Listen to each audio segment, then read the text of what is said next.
દર્શક મિત્રો, એક ભારત ન્યૂઝ મીડિયામાં આપનું હાર્દિક સ્વાગત છે। ચાંદીપુરા વાયરસથી વધુ એક માસૂમ બાળકનું મોત થયું।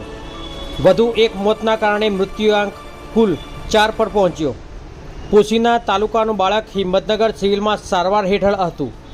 બાળક 3 દિવસથી સિવિલ હોસ્પિટલમાં સારવાર લઈ રહ્યું હતું। તબીબોની જાણ બહાર પરિવારે સિવિલમાંથી લીધી હતી રજા। વાલીએ બાળકને હોસ્પિટલમાંથી પોતાના ઘરે લઈ ગયા હતા। બાળકનું સારવાર બાદ ઘરે જ મોત નીપજ્યું હતું।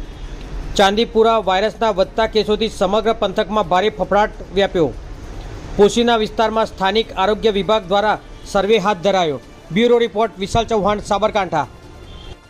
ઘરે ગયું છે તેનું પણ મૃત્યુ થયું છે, શું છે વિગત? હા, પોશીના તાલુકાનું આકૃતિબેન પરમાર 3 વર્ષના જે હતા એ 8મી તારીખે રાતના 11:30 વાગે ડૉક્ટરની રજા વિરુદ્ધ ઘરે ગયા હતા। એમનું ગઈકાલે એટલે કે 9 તારીખે સવારે સમાચાર મળેલ કે તેનું પણ મૃત્યુ થયેલ છે ઘરે। આરોગ્ય વિભાગે મૃત્યુ બાદ શું કાર્યવાહી કરી? આરોગ્ય વિભાગે સઘન સર્વેલન્સ ચાલુ જ હતું। આપણા જે કેસો છે એ જગ્યાએ 10 ટીમો બનાવીને 3 તાલુકામાં તથા વધુમાં આપણા આરોગ્ય ટીમો દ્વારા દરેક આખા જિલ્લામાં મલ્ટીપર્પઝ વર્કર દ્વારા સઘન સર્વેલન્સની કામગીરી ચાલુ છે હાલ। જે બાળકનું મોત થયું છે કેટલા દિવસ સારવાર મૂક્યું છે અને ઘરે જવા પાછળનું કારણ કોઈ જાણવા મળ્યું છે કે?